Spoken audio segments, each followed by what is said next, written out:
12 o'clock inside bedroom. No, we are not talking about what time you go to the bed. Rather, we are talking about what do you see when you are lying in the bed. Yes, do this for me. Lie down in your bed, look straight, 12 o'clock direction. What do you see? Is there a lot of stuff there? Oh, come on, not again. I cannot tell much about other rooms, but I can surely tell that once you are in bed, you are looking straight most of the time.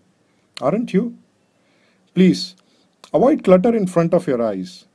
You are in bed, you want to relax and sleep. Be good to yourself. Remove unwanted things visible. If you cannot physically remove things, have storage for it. Or smartly hide as many things possible. And just in case you are watching this video while lying in your bed, please switch off your device and go to sleep.